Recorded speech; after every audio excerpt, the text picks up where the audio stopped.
तर नमस्कार मंडळी, काल रात्री गेलो आपण खेकड्याला इंदी घेऊन. तर काही काही ठिकाणी पगोली बोलतात. तर घरी यायला बरोबर 4 वाजले होते. खेकडी फक्त 5 किंवा 6 गावले. मेहनत फुकट फुकटचं जागरण पण. तर जवळ नाही भाई, कर्जुव्यात गेलेलो. आल्यावर काय झोपलोच नाही, कारण जायचं होतं आपल्याला सोडायला स्टेशनला भाड्याला. मोबाईलचं स्टोरेज झालं तर फुल, त्यामुळे शूट काय करायला भेटलंच नाही. तर स्टेशनवरून घरी आलो. त्यांना जायचं होतं सावर्ड्यात, रिटर्न भाडं होतं. त्यांना घेऊन गेलो, रिटर्न पण घेऊन आलो. यायला वाजले 2. तर आल्यावर जेवलो मस्तपैकी. तर रात्रभर झोप नव्हती, त्यामुळे चेहरा सगळा उतरला होता.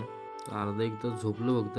तर पुन्हा फ्रेश झालो, कारण जायचं होतं आपल्याला ब्रह्मवाडला आमनेश्वर मंदिरात भाडं लागलेलं, कारण आज होती महाशिवरात्र. तर भरपूर गर्दी असते जत्रेला, त्या काकांना जायचं होतं दर्शनाला. तर मंदिर मस्त सजवलं होतं. तर लायटिंग तर खतरनाकच केलेली होती. तर पहिल्यांदाच आज कोणीतरी बोललं की काका मी तुझी व्हिडिओ बघते, छान भारी वाटलं.